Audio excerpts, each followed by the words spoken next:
Hey, and just like that, good afternoon. Wow. Scott Luton, Greg White with you here on Supply Chain Now. Welcome to today's live stream. Greg, how you doing? I'm doing great. Thank you. How are you, Scott? Doing good. Summer has set in here in Metro Atlanta area. Yes. The heat is back. Who knows? Maybe that's a good thing. Maybe that'll kill off some of these things that we're dealing with. But regardless, really excited about today's conversation. We've got not just a leading expert and mover and shaker in the world of warehousing, fulfillment, and automation robotics, but as we love, he's a repeat guest, right? Yeah, and robotics and repeat guest, right? I don't know why I'm just fascinated by robotics right now and the changes that it's making and allowing and the gap that it's filling, right? Because of physical distancing and things like that. So yeah, let's get him on here. Well, it is a hot sector for sure. But looking forward to having Jeff Cashman with GreyOrange with us here momentarily. Before we bring him on, real quick programming note. Yes, Scott. So if you enjoyed the live stream, be sure to check out the podcast wherever you get your podcast from. Today, we shared the latest episode of the Supply Chain Buzz. That was Monday, that featured David Schillingford, chairman of Resilience 360. You don't want to miss that. Yeah. Another great conversation. Resilience and agility. If you don't know the difference, watch this episode because you will learn. That's right. And you can get that wherever you get your podcast from. Be sure to subscribe so you don't miss a single thing. Okay. Real quick, we've got folks already tuned in, Sylvia and Benjamin, Cigar and Stefan. Good afternoon to each of you, and you're in for a treat. So, Clay, with no further ado, let's bring in Mr. Jeff Cashman with GreyOrange. Hey, Jeff. Good afternoon. How you doing? Hey, Scott. Hey, Greg. How are you? Hey, good. Don't you love that swoosh, Jeff? I just love that swoosh. I followed that. It makes you feel so welcome. Surprise. Yeah. Thanks for joining us. Right. Glad to be here. Thanks for having me, guys. You bet. Now, for folks that may have missed your last appearance with us, and I think, hey, you're building on your appearances at Supply Chain Now. I think this is your fourth, if I'm keeping count. Wow. So most folks know that you serve as Senior VP and Chief Operating Officer with GreyOrange, one of the leading automation firms in industry. But let's assume maybe they missed those podcasts, or maybe they've had their head in the hole like I've been accused of from time to time. Let's get to know you a little bit better, Jeff. Tell us about your background, and we'll talk about GreyOrange here momentarily. Yeah, really good. Thanks again, guys, for having me. So I've been in and around supply chain technologies for 20 plus years, and specifically from a consulting perspective and some very large enterprise software providers, and always in and around retail and big brands. So we've seen a lot of transformation over the years, and I've seen it on a global basis, starting in Chicago, from Tokyo to Atlanta. So I've seen a good part of kind of the world and what supply chain technologies and the evolutions of that technologies, and specifically in warehousing, distribution, and fulfillment. So that's my background. Been in Atlanta since 1994, and like you said, it's hot. It is, and the sector is incredibly hot. GreyOrange, again, one of the industry leaders. They've been working with a ton of warehouses and distribution centers and fulfillment centers to try to keep up with the historic level of demand we're seeing. Right, Greg? Yeah. So beyond all that, though, what else? For folks that may not have caught the last episode, what else really stands out about the GreyOrange organization from where you sit? Yeah, a couple things. I think what we're doing in this innovation front, this real-time optimization, very, very intelligent software integrated to the robots, is very different, right? Versus a robot hanging off of some software. This is integrated. Software learns from the robot learns from the software, and as that learning continues to evolve, they get smarter. The operation gets smarter. So what I think about that, and then the application towards, we're very focused on retail and big brands, and that's where this massive transformation that has been kind of sneaking up on us. We're in the middle of it right now, and it's full on. So that's where GreyOrange has been very, very effective, and we're doing this at scale. Mm. We don't do pilots. These are operations that are mission critical for our customers. So that's what we've been doing. We've been in the States here just a little over 2 years, and we've got a great strategic systems integration partner with XPO, and we do have a global operation. People may not understand that. We're in the United States. This is our headquarters. We're also in EMEA. We're also in Japan and a large operation in India. So we are a global operation, and everywhere in the world. Kind of hitting back to your point, this pandemic has impacted everybody. Yes, big time. Sure. And you're foreshadowing our first official question with you. But before we ask that, Greg, let's recognize a few folks that are tuned in. Let's see. Recognize them. You are recognized. Jerry Quinn tuned in from Birmingham, Alabama. Jerry, hope this finds you well. Our own Clay Phillips at the beach when he's not fishing. He's helping us quarterback today's live stream. And Brian Staines from Rochester, New York. Brian, hope this finds you well. And one more here. The one and only Chris Barnes of Supply Chain is Boring, who also was the first individual here to interview Jeff Cashman on Supply Chain now. Probably, 2 years, forever ago it feels. But Chris, hope this finds you well. All right. So you talked about the global pandemic. That is certainly been the backdrop for all things civilization for months now. So let's break out the crystal ball, because if let's say it's 2025 and folks are looking back and they're talking about, hey, I wish there was one thing I could have better prepared for in 2020, given the global pandemic. What would that answer be, especially from an automation and robotics and supply chain leadership standpoint, Jeff? Yeah, it's an interesting question. 2025, looking back on a pandemic we haven't seen in ever, and the impact that it's having. First and foremost, just the massive learning that I think our customers are going through right now. And that's the ability for this idea of being agile, flexible, the ability to move versus being stuck in channels. So we kind of use the concept of the ability to flex and then flip. Flex, what I mean is our current customers are seeing their businesses running at peak volumes now, right? So think about Turkey 5, basically Black Friday, Cyber Monday.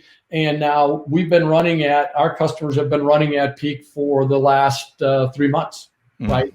So that's the flex. I've got to be able to scale up and be able to address what's in front of our ability to serve right now. And then the ability to flip. What I mean by that is move from channels, not necessarily locked into the retail channel. I got to unlock that retail inventory and make it available to e-commerce. How do I unlock it? How do I flip it in that quick versus, oh my gosh, I've got this rigid automation drilled to the floor and I've got to basically live with it.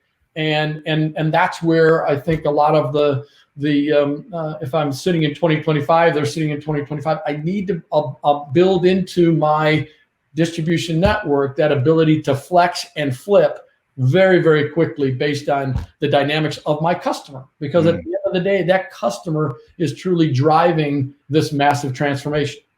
Yep. Hey, flex and flip is a message that we could all get behind. Yeah, I love that. That's exactly what I thought. I thought that is really concise, and I think it drives the point home nicely. Yep. Hey, Greg, before you dive in here, Memory, good afternoon. Great to have you here tuned in. Memory's tuned in from Johannesburg. Patrick Kelly, the Produce Guy podcast.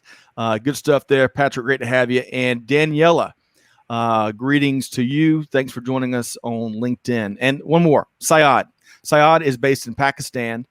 He's doing some really neat programming. Greg, you and I look forward to being with him in August. Okay.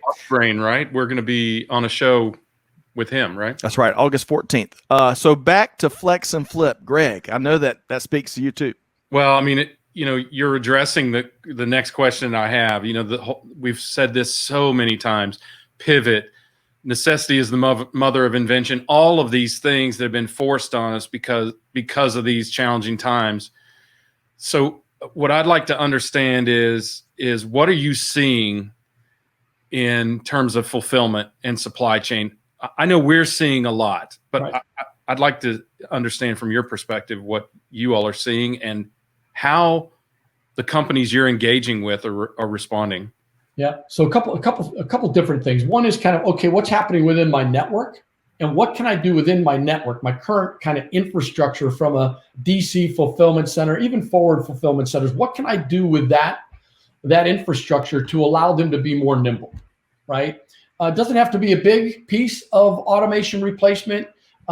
What can we do to be more nimble? So we're seeing a lot of our customers and our prospects talking about, okay, what can I do with what I have and become more nimble? Therefore, leveraging my current asset base, right? The second piece, kind of the next step of that is, what am I doing about micro fulfillment? This is a bit, we chatted a little bit about that in our last conversation, but it's the real thing. And so the flex and flip piece, because I may have been rigid in automation, I'm going to just go find different ways to deliver within market. So that micro fulfillment, what am I going to do with opening up, leveraging the retail footprints that I have, whether that's the entire retail footprint, like a dark store, or whether that's going to be just the storage room and making that now agile and flexible. We're seeing many of our customers and prospects talking about, what can we do with what I have at the DC level, but then also in market for these micro fulfillment strategies that they're now in the process of deploying. And here's the reality of it, and that is that we're currently running at peak. What is this next peak going to look like? Is it going to be flatline from where we are, or are we going to see it increase? And the answer is, there's going to be an increase. And the belief is it's going to have a similar, if not more, order of magnitude than in the past. So what are we going to do to meet that demand? Because the expectations aren't going down from you and I as consumers. That's right. Yeah, and I think part of the answer is we don't know, because consumers don't know, right? And that's why the flexibility that you're talking about is so important. Right. Yeah, right. We have physical distancing constraints. We have the concerns about people, whether they can or will show up for work. I think we're somewhat past that, but you never know, right? As you said earlier, it's kind of, we're kind of operating with a foot on the brake and one on the gas, right? Right. Yeah. And the people are just literally coming off of steering committee calls with our customers, and there's no shows. I mean, they have no shows right now. And so they have full-time recruiters out in market trying to fill shifts. And it's just been very, very difficult for now. So what about 4 months from now? Yep. Well, so let's talk about that a little bit. I think we understand that robotics help with micro fulfillment, meaning from the stores or forward positions where you're very, very close to the consumer. And I think that's an advantage, by the way, for traditional retailers, because there's a service center really close to the consumer, and the consumer can choose whether they want to go in store, pick up curbside, they have a place to return it. I think there's a really nice dynamic there. But as we're talking about the human capital, the people aspect of it, as robotics, this is probably leading up to 2025, Jeff, as robotics become more and more prevalent in the workplace, what do you see as the human robotic dynamic, and how do companies respond to that in terms of how they recruit, how they train, how they skill and position people in roles and that sort of thing? Right. Now, I think so. That line of questioning, the way we're thinking about it at GreyOrange is, we're thinking about it, not necessarily, the robotics are important, absolutely important, but what's really important is the software behind it, and providing that level of flexibility and the ability to flip very, very quickly. The robot is going to do what it's going to do based on the instructions of the software. This software, the Gray Matter software that we offer, is providing incredible amounts of real-time optimization on the fulfillment center floor, within our field and outside of our field of operation. So when you start to think about that as the fulfillment operating system, right? The fulfillment operating system, how is my fulfillment center going to operate across multiple technologies, multiple automation, and people, That's where we're going to create this real-time optimization to drive the value of that fulfillment center, to meet the promise of the customer. With that being said, when you think about that interaction with people, we look at this as a huge advantage, because there's many of our current customers and their associates that are looking at this as a job to build career based on brand new technology, and not just working with the robots, but understanding how a fulfillment center is going to operate under this new software, under this new platform. Right. In as of itself, it creates a learning opportunity, and it creates an ability to create a career path that that a lot of the associates and management haven't necessarily seen in the past. So we think, and we're hearing from our customers, that there's a tremendous amount of synergy with and advantageous to hiring and bringing new associates and new management on, because of the technology and what it's able to bring and what it will bring in the future. Hey, real quick, Greg, before we continue, I want to recognize a couple of comments coming from the audience here. So Nerfad and Benjamin are debating the impact that automation and robotics would have with the Power Rangers. So I'll save that for with the Power Rangers. Yes, I'll save that for later in the show. Let's see here. So Jamin, our dear friend Jamin, who's kicking off a logistics and transportation focus series, says, hey, focused on agile and what's the next peak is such a clutch way to be looking at it. Good stuff there from Jamin. Joseph Moretta, who is a board member for an Apex chapter up in the Northeast, is with us. So good afternoon, Joseph Moretta. Thanks for joining us. And one more here. Jeffrey Miller says, seems like micro fulfillment is going to continue to require stronger, faster demand, sales transaction visibility. And visibility, if we've heard that 1 million times before the pandemic, we're going to hear that 2 million times in the months to come. Right, Jeff?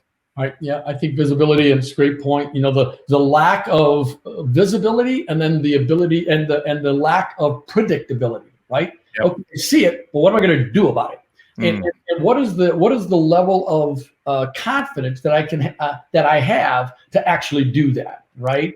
And I think that's where there is a lot of question around. I see all the planning. I see all these great application systems that we have in place. But how do I get to the sense of real predictability? Historically, it's been on people. Yeah. Do I have enough bodies to do the work to get it done? In the future, we're going to start talking about this powerful software driving the automation and driving the fulfillment center to fundamentally be predictable. And we chatted about this in the last conversation. We're finally seeing where planning and execution are now together on the fulfillment center floor, which provides that level of predictability. One of the things we got to do there, if we really want to establish predictability, is we have to start forecasting the right thing.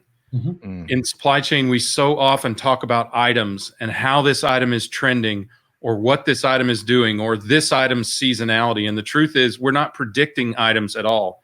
We're predicting the consumer.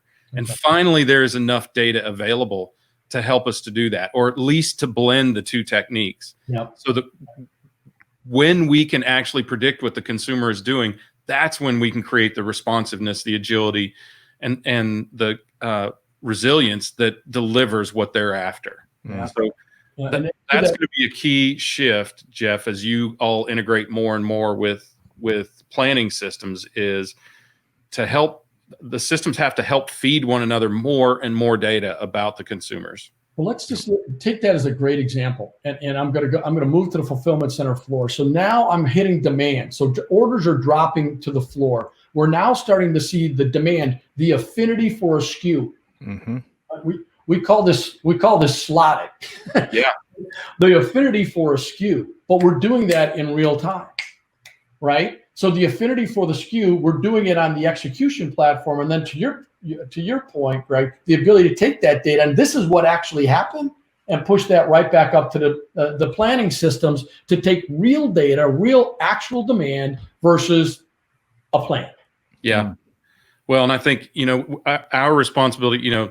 Jeff and I have worked on our respective sides of this for What did we decide to say, Jeff? Over 2 decades.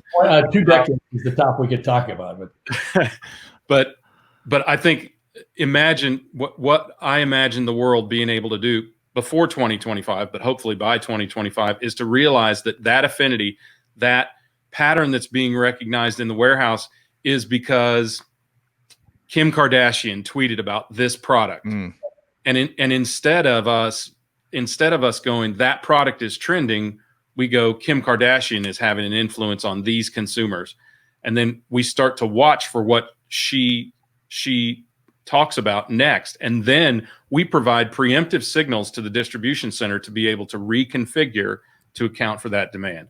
And it's now. It's not tomorrow. It's not right. Today. I got to do it now because the demand is popping because of that tweet that she just sent off. Yeah. What are you going to do today?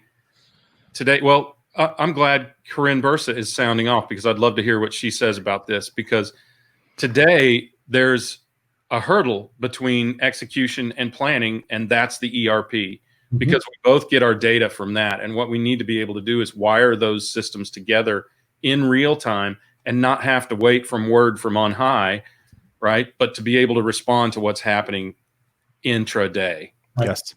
Hey, real quick, Greg, we've got a great question from Jeff Miller, and you both of y'all spoke to this a little bit, but I want to pose this to Jeff here. So Jeff Miller asked specifically as it relates to BOPIS, which is one of our new favorite acronyms: buy online, pick up in store. As that expands, what info, and hopefully I'm not getting too ahead of us here, but what info does GreyOrange see as really important to efficiency and predictability? Y'all both touched on it, but what else would you add to those your insights there?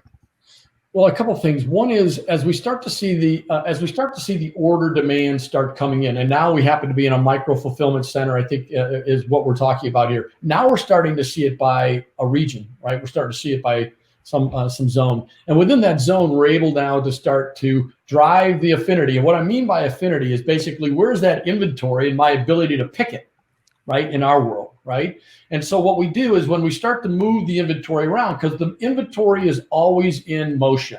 Inventory is not stagnant. Inventory is always in motion.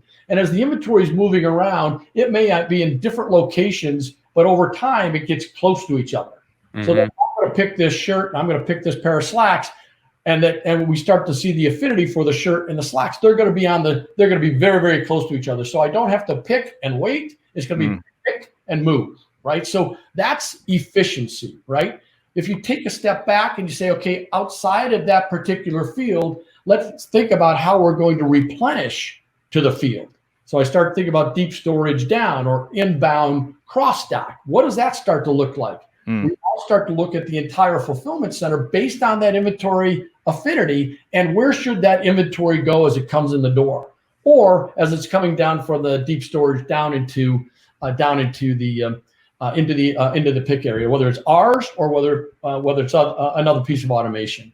So that's how I think about what data we're going to collect and the action we're going to take based on that to fundamentally drive the efficiency within this micro fulfillment or even at the DC level. I have to ask this question. I know I have one more question, but I have to ask this question because you just made me think of this, Jeff. The possibility exists that with advanced robotics and this real-time planning, execution, integration, it seems to me there is a possibility that WMS, or at least WMS as we know it, ceases to exist. What's your thought on that? I don't know. I've got a bias. I think the warehouse management solutions that are in place today serve the market well, and they serve their customers well. I think as we partner with many warehouse management software companies, when we think about how we integrate to them, I think that's going to be interesting on where we're going to be able to drive the optimization across that fulfillment center, and at what point, where do we want to think about the inventory? Where do we want to think about the orders? And I believe that's always going to be at the enterprise level, because you're going to continue to look at that at an enterprise level. But when you get down onto the fulfillment center floor or on the micro fulfillment center, how are we going to actually execute that? That's where I think that's what we will do, and that's how we will execute it and fundamentally work in collaboration with that WMS. There's some WMSs that have less functionality. Some have more functionality. So at the end of the day, that customer is going to kind of dial it in to say, this is what I want to achieve and how I will achieve it with the providers that could do meet my requirements, that are going to be meeting my customers' requirements the best. Hey, real quick. So one of y'all mentioned Kim Kardashian. Nirfad says he just knew that Kim had something to do with all of this here. So good stuff there from Nirfad.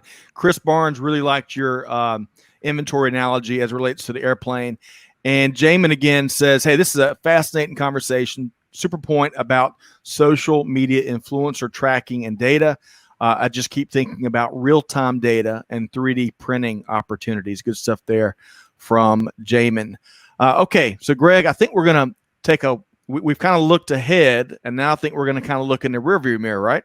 Yeah, so I want to take a quick look back. So, Jeff, I don't know if you know this, but you were at a company, not sure if we're supposed to mention, and I was working with a firm that did integrations of that company, and we were working with Staples back when they were one of Kiva's very first customers, and Kiva kind of kicked off this whole automated vehicle thing in warehouses, right? So, and that was back when, by the way, Staples was the second largest e-commerce company in the world.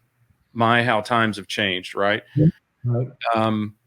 But it's been 9 years. For anyone who doesn't know, Amazon bought Kiva and took them off the market, took it away from Staples, as a matter of fact, took them off the market. And then there was this great gap of automation in the marketplace for a number of years while Amazon kind of outran everybody for a while, right? So if you fast forward today, and now there are many more players like yourselves in the marketplace, and a lot of this is happening in fulfillment, and you guys have a big part of it. The Amazon has been able to establish the Amazon effect, right? And now we consumers are used to, it's in our psyche, a 2-day, a 1-day, or even a 2-hour delivery. How do you think that what you're doing enables companies who compete with Amazon? And why do you think it took so long for other robotics companies to kind of come around? There is no patent, by the way, on Kiva's products, so there wasn't that hindrance there. Right. A couple things. So I don't believe we're like a lot of other robotics companies. I think we're very different, and I'll come back to that in a second. Look, the facts about Amazon and Amazon Robotics, they bought the company, they bought Kiva that began Amazon Robotics. You know, the data would tell you that there's 400,000 Amazon Robotics in their facilities. Okay, and they're basically building and deploying 100,000 plus a year. Okay. Yeah. Flip over to the other side and look at retailers and e-commerce providers. Maybe a total in market of robotics in field today, 5,000. 5,000. 400,000 going to 600,000 and 5,000. Now look, Amazon's pretty straightforward. From a use case perspective, it's e-commerce, and they have hardwired it and it hums. And quite frankly, the platform that they've built their integrated WMS into their WES and their robotics is a hardwired solution. And oh, by the way, it works, right? When you start to look at what we're doing, that's exactly our platform. And what we're doing is fundamentally being the arms agents. We're basically selling the weapons to compete against Amazon. And what are you going to do that, right? You have to arm yourself, right? And the way you have to arm yourself is with this very powerful software integrated to robotics, right? Hopefully it's ours and others, but the idea is you have to move. When Amazon took those Kiva basically out of the market, I'll never forget a call I got from a CIO at a very large retailer, and he goes, "Now what do I do?" Oh, by the way, that was 9 years ago. Yeah. Nothing. So I think the answer is, and it goes back to my earlier comment about flex and flip. We kind of got away with it. Kind of fake it till you make it until you get punched in the face. Right. and it happened. And the pandemic's not It's not a. It's an incredibly difficult environment. We have people out in the field. We have a ton of people that are on the front lines right now doing incredible work. But this is about massive change, and now there is this incredible catalyst that it will happen. If it doesn't happen, you just won't be around. This is the way it's going to be. Beforehand, it was, well, you can make it, get there, omni-channel, slowly evolve. And even when you dug into the omni-channel customers, they were still operating two separate inventories, two separate cycles, two separate facilities. And today that just isn't going to make it. So now we're in this process of you're going to have to adopt. Robotics are clearly going to be in the solution set as they start to roll out these new distribution networks. It's going to happen.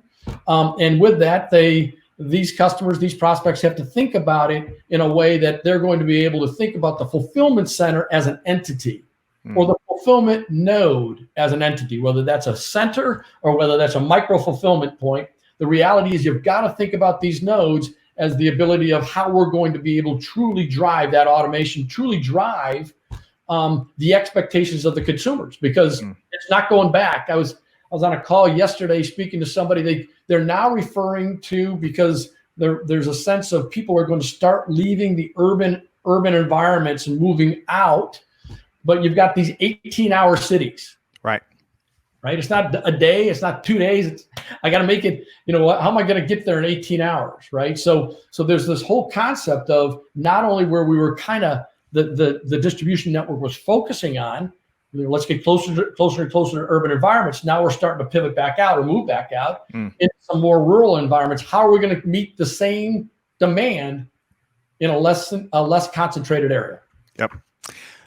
All right. So Greg, I know you're dying to jump into the ABA component there. Let's circle back. I want to share a couple comments, some interesting comments from the audience here. So Chris, really, this is the second comment he's made on this phrase you used, Jeff, fulfillment operating systems. He loves it. Maybe that's going to be a new thing. It'll be in the Apex dictionary before we know it. Who knows? Right. Chris Barnes is a distribution guy too. Right. In retrospect, I realized we probably should have had him on That's here right. as well. That's right. He is a warehouse guru, saving the world one warehouse at a time. All right. So Keith Moore here really latched on to what y'all were talking about a minute ago, and Greg in particular. He really found that comment about WMS systems maybe ceasing to exist be an interesting one. And I'm going to read this for our audience, our audio listeners, if they are not tuned in. Keith says that would be a massive exercise in change management, unlikely to occur over the next 10 years. It is much more likely we see WMS systems either transition to accounting systems or use WMS accelerators, or those vendors begin to heavily invest in execution systems. So, Greg, why don't you weigh in on Keith's perspective there? And Jeff, of course, feel free to piggyback as well. Well, let me say what I bet Jeff is thinking, and Jeff is probably thinking, I hope they acquire. Because that's what I think will happen is, the tyranny of the or. You're either mobile or you're stationary. It's going to be replaced by the freedom of the and. You're mobile and stationary, and that's exactly what Jeff and GreyOrange are doing. Is you can have a warehouse that, if today demand is largely distribution driven, right? We're largely B2B today, but on the next day we've got more B2C demand. You can reconfigure using robotics and racking and all, mobile racking and all of that sort of thing. So I see that happening. The infrastructure, and as Jeff, you talked about, the backbone of WMS, its ability to be real time, to manage data real time, and to configure for optimization in the warehouse is a great driver for the tool set that you've got. So there's an incredible synergy there. I think there's incredible synergies, but I'm gonna disagree vehemently with you. There's no posturing for acquisition here, right? Nobody, honest to God. There's nobody in the industry today that's addressing the problem how we're addressing it. And fundamentally, to Chris Barnes' point, and fundamentally the point we're making is this is a new industry. And the scale at which we believe the adoption is going to happen to this industry is massive. And so our partners that we work with, whether they are the large systems integrators, the large ERPs, software providers, are going to be great partners. And I think to the point made a little bit earlier about the idea of what happens to a WMS, what happens to EWM and SAP, it kind of becomes who they have been, right? And that is that they're kind of the corporate inventory and the accounting system that they are, but they can't get to the execution. It's a really, really good planning system, but they can't get to the execution. And that's where we're coming from. The execution and then the operating system around what that means within the fulfillment center. And the fulfillment operating system is something we've been talking about. And as I think about all the operations that go on within a fulfillment center, whether it's e-commerce, an omni-channel, or a single channel B2B, the reality is that fulfillment center is only going to become more and more complex with levels of automation to basically drive these levels of efficiency that are a must-have. It's not, I'm going to try to be there. Customers won't allow that to happen. The customer is going to demand, I need it today, or I need it yesterday. And the reality is that's not getting any sooner. So I really believe that this fulfillment operating system is a market that has been addressed. Yep. And that's what we're doing. That's a weakness of a lot of WMSs today. They're really, really good at B2B distribution. They're not as strong on consumer fulfillment. So that is a great complement of the two systems to one another. All right. So folks are weighing in left and right. Nerfod said from this episode, he's going to write an 800-page book entitled What I've Learned from Jeff. And then Benjamin replied, hey, can I get a copy? So you've got some fans already here, Jeff. So thanks for keeping it light and jovial, Nerfod and Benjamin. Want to say high five to Keith Moore for weighing in on that WMS perspective. So good stuff there. Jeff Miller says, hey, Jeff hits the nail on the head. The days of fat channel and point of sale inventories are gone forever. Fulfillment channels are going to grow less and less forgiving of inefficiencies. Jeff is so right. Good stuff there from Jeff Miller. And Chris is a big fan of fat channel, the term. Good stuff there, Chris. And I had one other thing I was going to share with you here to you both. And I've lost it in the comments here. Chris says, hey, here's an example. WMS used to depend on waves. Wave management made everything better. The future is streaming orders, not waving orders. Agree, disagree, and really quick here because we're going to move right along. But Jeff, agree, disagree? It's waveless. It doesn't. Waves are a way for old batch systems to kind of catch up and drop them to the floor and allow the planning system to fundamentally do that. And our system's a waveless system. It's continuously optimizing, continuously moving within milliseconds of coming up with decisions. So Chris is spot on. Order streaming, even to that point, we're working with several customers that wave every 2 minutes. Right? Right, which is essentially streaming. Fundamentally, what are you doing? Is it real-time optimization? Is it waveless? Which we've been talking about for a long, long time, how you actually achieve it. And the only way you can do this with a platform that leverages this real-time optimization, and we do that on our technology platform. It's built on a very unique language called Erlang, and that's what it's built for. It is a real-time optimization engine, fault tolerant at scale. All right, so go waveless, flex and flip, pick and move. We've got a bunch of T-shirt isms coming out of this episode. I love it, Jeff.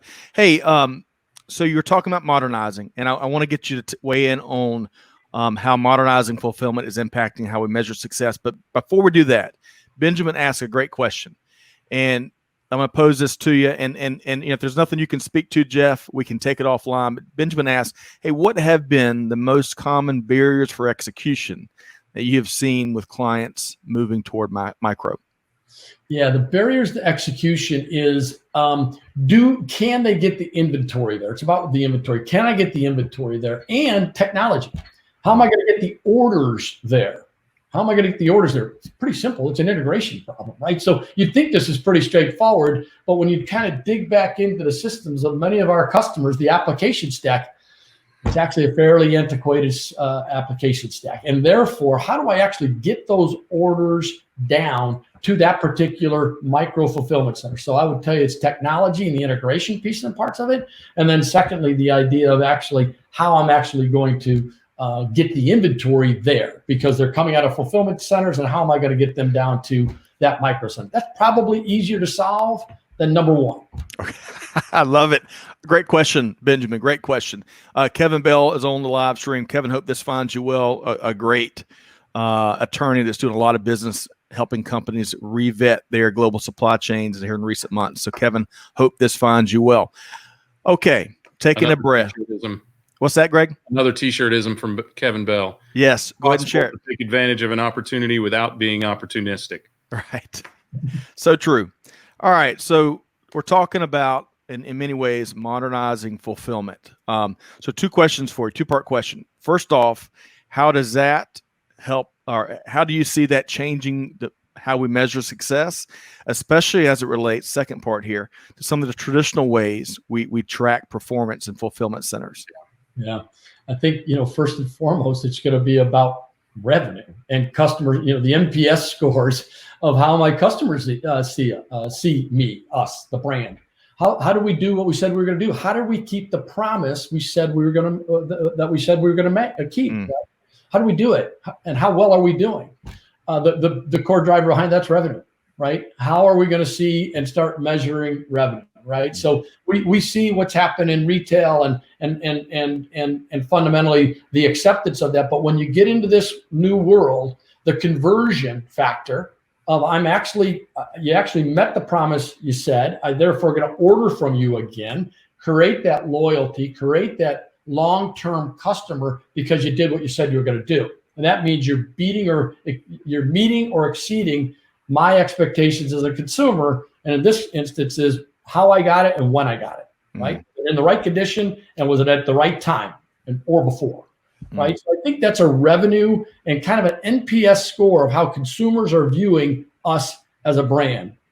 I think the store impact is pretty massive because stores aren't going away, right? They're not going to go away. They're going to serve a different purpose and quite frankly, will still serve the purpose of retail shopping. But when we start to think about that, we want to start to talk about that as store-ready fulfillment, right? So how am I going to make it more efficient of fulfilling the store? And today, basically, I've got my fixed route to a store. I'm loading up the truck with the retail orders for the week. I'm putting it on a truck. It's showing up at the store. I've got people in the back room sorting through it, putting it on pallets, taking it out to the floor, putting it on a shelf. Don't need any more. We should be basically creating floor-ready, shelf-ready inventory right out of the fulfillment center. You can. We're doing it today for one of our customers, right? And with that, we move from a 24 to 36-hour time to get product from DC to shelf to less than 2. Love that. Massive. Wow.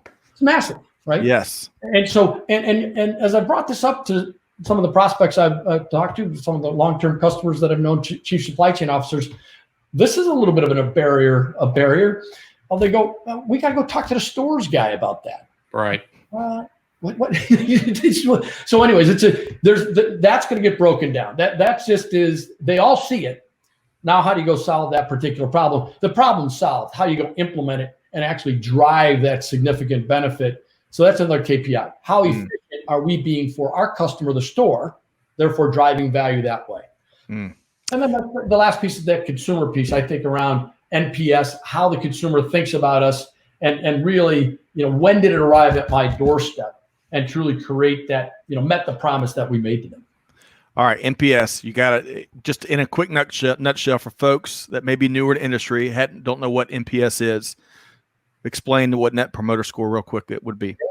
Fundamentally, it's how we doing, right? And it's a way that you can do that in a very simple, quick way. I don't know if you guys are using, open table or all these other different metrics, Yelp. You're basically starring people up and you're starring them down and you're writing some comments, and you're taking that with real authentic data and then applying it, right? And I think that's going to be very, very impactful for how our customers are starting to measure their customers, or their customers measuring them, and how they've actually met the promise they said they're going to meet. Yep. Perfect. Okay. So a couple comments here. Chris was talking about, as you were describing how you were really streamlining warehouse and fulfillment operations. Chris talks about reducing product touches, right? For years, we've been after reducing every touch possible. And gosh, to take that down from 36 hours to 2 hours, incredibly powerful, Jeff. Let's see here. We had one other comment here from Benjamin. Crazy that a simple solution as store-ready products can save so much time and energy. Good stuff there from Benjamin. Okay, Greg, before I ask this next question about how else is Jeff seeing organizations really kind of inoculate the business and the operation, like for COVID-19. Quick commentary on what he was just sharing in terms of modernizing fulfillment and some of these big ways they're moving the needle. I mean, can you imagine from 36 hours to 2 hours, the impact that would have? I think the interesting insight is Jeff, you commented on something I found, and frankly, it was at Staples almost 20 years ago. And that is that when e-commerce came around, there was this false barrier put up because the store operations guy, right, the VP of store ops, did not want e-commerce to even though e-commerce was then fulfilled from the distribution center, they didn't want e-commerce dragging down the efficiency of their organization or impacting their inventory or bonus metrics in particular.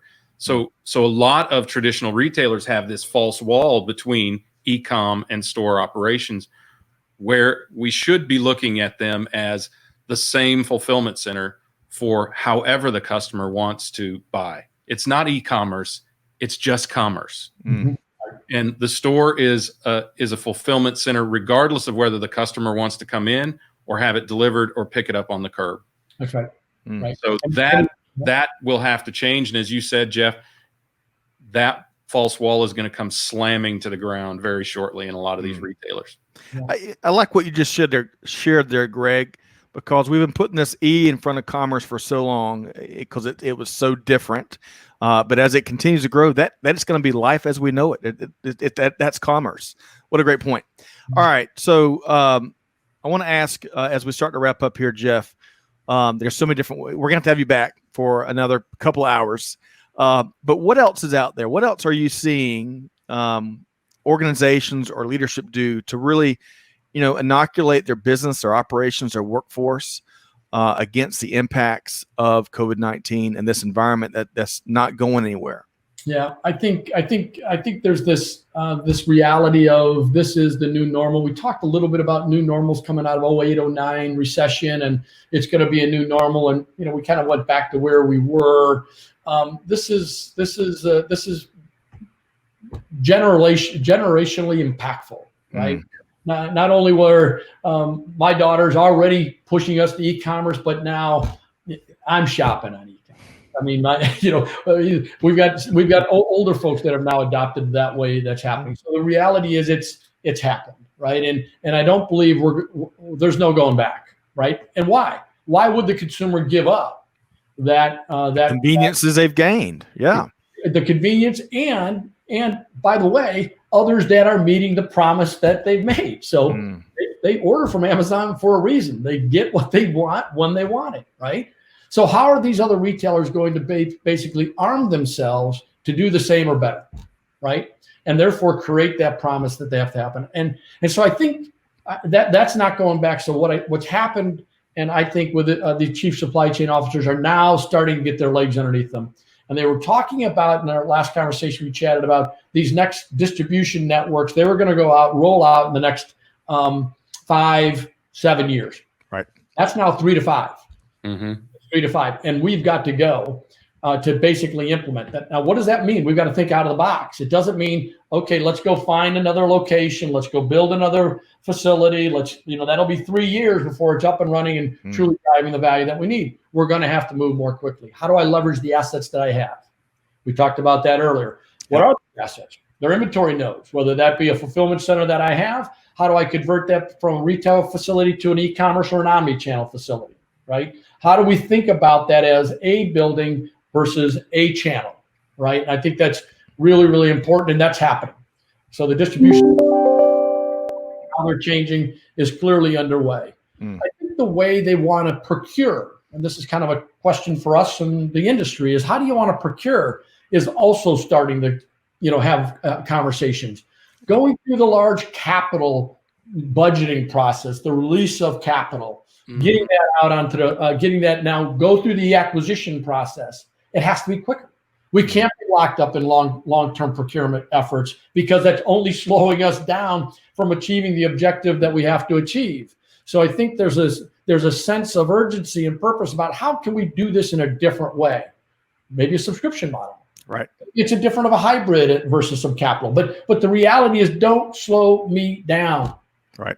Make this frictionless and allow us basically to move quickly. And that's a challenge to GreyOrange in the industry. How are we going to make this frictionless, and how are we going to fundamentally enable these chief supply chain officers to move more quickly? So those are the things I think about. I think the first question you asked about 2025, looking back at 2020, I think a lot of folks are like, I can't even think about what's going to happen at the end of this year versus 2025. But there is this reality, and when we speak to these chief supply chain officers, they are getting this vision now. The message is clear. We're going to have to service this customer, me and you as consumers, in a very, very different way that we've served them before. We're going to be measured very, very differently than before. Yes, we still have to be efficiency. Those are table stakes. Less touches, more efficient labor, the ability to push more automation and drive more throughput with less. Right. That's going to happen. So I think those are the challenges that I think the chief supply chain officers are seeing, and they're fundamentally already beginning to act that way. I think we're going to see another couple, 3 or 4 months before they actually get to the point of bringing that to resolution, but it's happening. Yep. Jeff Miller says friction manifests as inventory. Good comment there from Jeff. So there's a ton of interest, Jeff Cashman. We're not going to be able to get to today due to time, but I want to tee up my next question here. So Clay picked up on the warehouse that I believe GreyOrange is really embracing, which I love. He was asking more about that, and Chris was asking more. Tell us more about the robots. We're not going to have time for that, but for Tell folks, me a story. Tell me a story. For folks that do want to learn more, either they want to connect with you, and because Nerfod is going to be writing a big book, he's going to need a lot more time with you, Jeff, or they want to learn more about GreyOrange. I know that y'all have a variety of resources. Where can folks connect with you and learn more about GreyOrange? Yeah, head to the website. So GreyOrange.com, good website, got a lot of rich content, got some videos. You want to see the robots in action. I think one of the videos you also see, and one of the conversations we're starting to have is around dark warehouses, dark fulfillment centers. Something we could take up on the next discussion, but that is becoming not only visionary, but what we're going to go do about it. And then also you can reach me at jeff.c@greyorange.com. Outstanding. Every time we sit down with Jeff, Greg, I feel like despite everything we cover, we're still just surface level on everything else that he brings to the table, all the other experiences and what they're doing in the marketplace. You get the same feeling? No doubt. I mean, Jeff's been in the industry, as we said, almost 2 decades. You're kind. And has been in a lot of different areas of the industry. So yeah, absolutely. I mean, there's a lot more depth there, but the thing that I think people need to understand is all of that depth is being applied to this business problem at GreyOrange right now. Yeah. And that's going to be to the benefit of all of us who either are in the retail trade or who buy from the retail trade.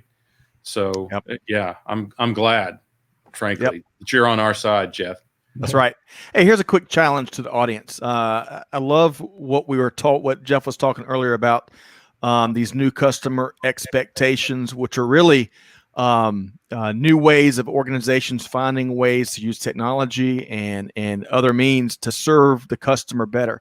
So to folks that are tuned in, put in your comments, if there's one thing that a retailer is doing or a company you do business with is doing to go above and beyond, especially using technology, throw that in the comments. Or if you don't catch it here in the live stream, you can go over to our Supply Chain Now Insiders group on LinkedIn and tell us about it, because we'd love to learn more about the technologists making that happen, much like what Jeff was sharing about their super smart robots and automation at GreyOrange, and really the platform that powers it, which as you were talking about, Jeff, is so important. Okay. So Jeff Cashman, SVP and Chief Operating Officer with GreyOrange, thanks so much for your time. Yeah. Thank you, Jeff. Greg, I feel really like Nerfod maybe. I feel like my supply chain IQ is notched up a little bit here today. It's really encouraging to see that there are solutions to problems that Jeff and I have been battling for decades, as I've said. Just a couple, though. No, I mean, if you think about this, and Jeff said it, and several of our listeners have said it, the problem seems so simple. Yep. And in truth, it is. There are a lot of false barriers, like the delineation between store ops and e-commerce, that have caused this. And now, with the availability of data and physical technology and software technology to be able to make these things reality, we start to see then, as those things get deployed, we start to see where those false barriers are what's holding us back in terms of the retail industry. So those will come down, as I said, very, very quickly. Well put.